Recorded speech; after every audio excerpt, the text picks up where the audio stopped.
আসছে কোরবানি ঈদ, আর কোরবানি ঈদের আগে যাদের বাড়িতে ষাঁড় বাছুর আছে, ষাঁড় গরু আছে বিক্রির জন্য, তাদের উদ্দেশ্য বলি, আপনারা যেহেতু গরু বিক্রি করবেন এই ঈদের সময়, তো সকলে গরুর পরিমাপটা করবেন, যে গরু কী পরিমাণ ওয়েট আছে এই সম্পর্কে ধারণা রাখবেন। যখন আপনি এই সম্পর্কে ধারণা রাখতে পারবেন, তখন কিন্তু আপনি একটা সঠিক দামে গরু বিক্রি করতে পারবেন। যদি আপনার ওজনেরই ধারণা না থাকে, তাহলে কিন্তু গরু সঠিক দামে বিক্রি করতে পারবেন না। তো এই যে আমাদের এখানে আছে একটা ছোট্ট বাছুর, এটা আমাদের বড় বাছুর। আমাদের আশা আছে এই বছর বিক্রি করে দেবো ইনশাল্লাহ, ভালো দাম পেলে। তো সকলের স্বপ্ন থাকে একটা খামার করা, তো আমাদেরও একটা স্বপ্ন আছে, ইনশাল্লাহ কোনো একদিন খামার করব। তো এই গরুটা যদি আমরা ভালো দাম পাই, বিক্রি করে দেব।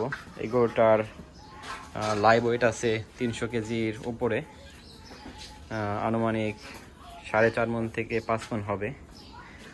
তো এটাকে কিন্তু আমরা ন্যাচারাল খাবার খাওয়াইছি, বেশিরভাগ ঘাসই খেয়েছে, আমাদের জমির ঘাস। অনেকে দেখা যায় গরু দ্রুত বড় করার জন্য মুরগির ফিড, মেডিসিন, সুই ইত্যাদি দিয়ে থাকে। আমরা কিন্তু সেরকম ইউজ করি না, যেহেতু আমরা একটা দুইটা গরু পালি, যার কারণে আমরা সবসময় চিন্তা করি ন্যাচারাল খাবারই খাওয়িয়ে গরু বড় পালন করা। আমরা মূলত ঘাসটাই বেশি দিই আর অল্প পরিমাণে ভুসি দিই। তো আপনারা যারা গরু পালন করেন অবশ্যই খেয়াল রাখবেন, কেউ যেন গরুতে ইঞ্জেকশন না দিয়ে, মানে ইঞ্জেকশন দিয়ে বড় না করে, মোটা তাজা না করে।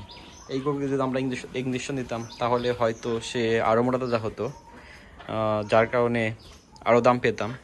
কিন্তু আমরা যেহেতু একদম ন্যাচারালভাবে জমির ঘাস খাওয়িয়ে বড় করেছি, তো সেই হিসাবে আমাদের গরু কিন্তু সুস্থ সবল, ইনশাল্লাহ কোনো সমস্যা নেই।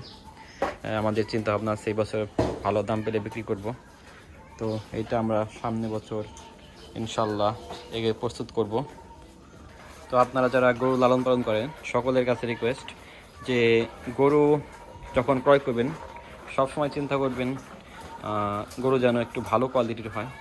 যখন আপনি কম দামে নিষ্ঠা গরু কিনবেন, দেখা যাবে আপনি পালতেছেন, কিন্তু বছর শেষে কিন্তু সেটার ভালো দাম পাবেন না। তাই সকলে একটু টাকা বেশি লাগলেও ভালো বাছুর কেনার চেষ্টা করবেন। যেমন আমরা এই বাছুরটা কিনেছিলাম 65,000 দিয়ে, 63,000 দিয়ে। তো এটা যদি পালন করতে আমাদের আনুমানিক 40,000 টাকা খরচ হয়েছে, তো 1 লাখ টাকা পড়ে গেছে।